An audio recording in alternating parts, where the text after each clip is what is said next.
The Pittsburgh Penguins' struggles, their roller coaster, and the wild ride to the finish continued on Sunday.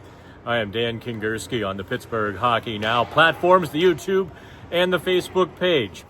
Do me a favor, like, subscribe, and do all that stuff before I get started. So let's really get into the nuts and bolts of what happened this weekend to the Penguins.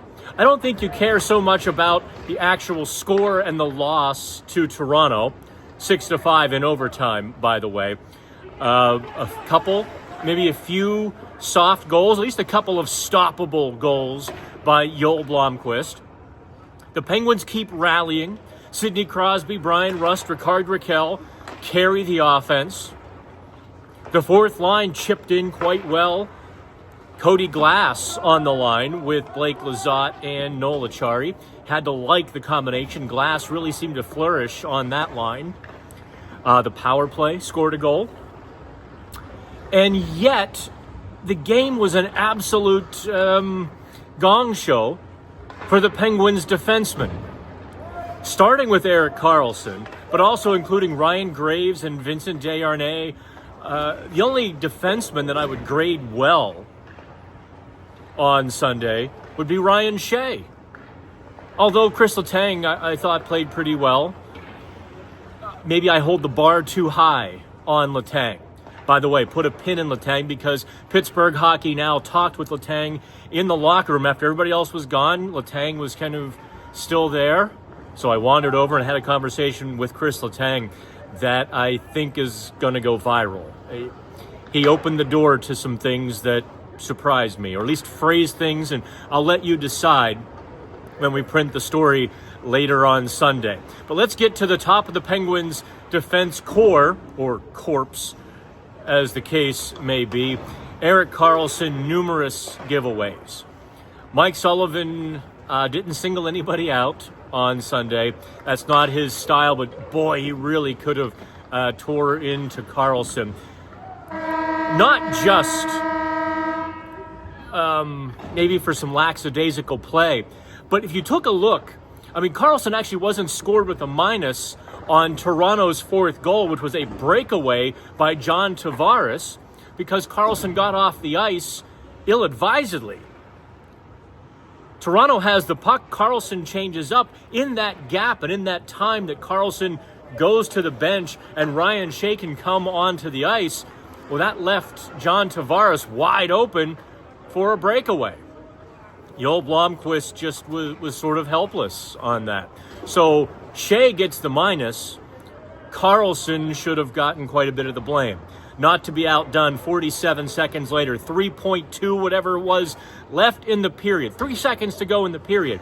Sidney Crosby pulls the face-off back cleanly. I mean, he won that face-off convincingly. Just snapped it straight back to Carlson. Well, Carlson turns, kind of does a little spin to blindly pass it to Evgeny Malkin on the blue line. Matthew Knies reads it. Knies just goes the length of the ice.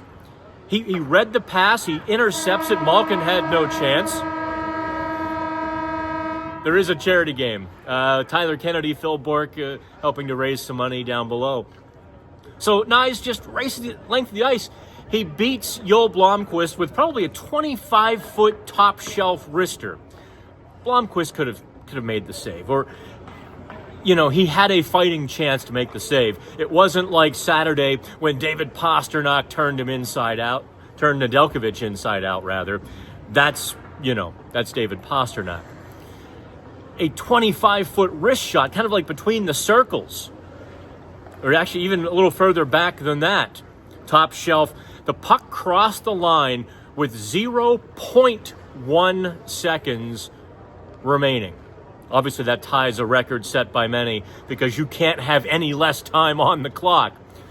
That gave Toronto their fifth goal. So 2 goals in basically 50 seconds. The Penguins rallied. Rickard Rakell, who's playing, Rakell has been playing well. He was snake-bitten for a minute.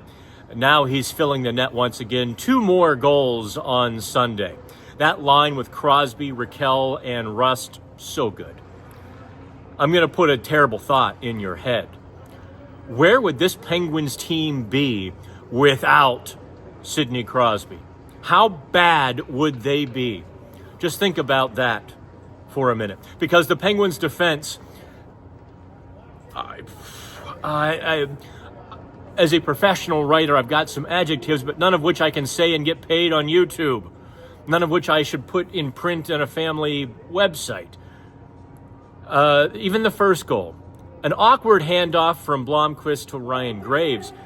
But Graves just sort of punts the puck into the corner where neither he or anybody else can get it except for Toronto. Well, a second later, they put the puck in the net and nobody's covered. And there were a couple of goals like that. Toronto's third goal, very much like that, where Toronto chipped the puck into the offensive zone. The Penguins had 4 guys back, and literally no one was covered. Austin Matthews gets a free rip from the dot. Those are the things that absolutely, I understand when you go nuts on this stuff, because it should not happen to an NHL team, at least a competent one. And the Penguins are experienced and talented enough to be a competent NHL team. And yet games like Sunday, they clearly are not. Now, let's get to Erik Karlsson. Now, talking with him in the locker room afterward, Carlson seemed to say, listen, we had a tough loss on Saturday. We were mentally fatigued. Maybe we weren't at our best. That's why we made a few too many mistakes. And by we, he meant him. I think there was no question about that. The blind pass at the blue line at the end of the period, the bad change, a couple of more turnovers, just blindly throwing it out to center ice, came right back at him. For as many stoppable goals as Blomqvist allowed, he also made some really good saves. The trade talk is getting to him. He tacitly, sort of indirectly admitted it was. He said, listen, we've all been around long enough. It's a stressful time for a lot of the guys in the room. Again, by a lot of guys, he meant him. He had to address some trade talk again on Sunday morning. So we asked him to clarify it, which he did. He has not been asked to waive his no trade or his no movement clause. He said, if and when I am, then I'll make a decision. His exact quote was, then I'll take a stance. I would have to think that unless he's getting traded, respect to Winnipeg, I love you, but not everybody does. Unless he's getting traded to, say, Winnipeg or, a city that he really isn't fond of, that he's not going to go. But otherwise, he's going. Whether it's before March 7th or it's before July 1st, or even just after July 1st, let's say, when he's due that $5 million signing bonus. The Penguins and Erik Karlsson are not compatible. Karlsson was probably one of the biggest culprits of the last couple of losses. 6 turnovers Saturday. 3 more turnovers on Sunday. Could have been scored with easily another half dozen. That's a huge problem for a team trying to figure itself out, trying to grow into the next chapter, to have somebody so important who so doesn't fit. That's my little gift to you for sticking around 9 minutes into my blathering and my stumbling and my bumbling. It's been a long weekend. We leave for Denver on Monday afternoon. Denver's a nice little town. Tarantula Pool Hall and the diner number 3 with the green sauce awaits. And then Las Vegas, where I will go through Nathan's Hot Dogs, New York Pizza, chicken parm at Bautista's, house wine at Bautista's, chicken parm at Bugsy's, and maybe I'll squeeze in a steak dinner along with some El Gordo's tacos. This is why I've been trying to lose about 10 pounds this week.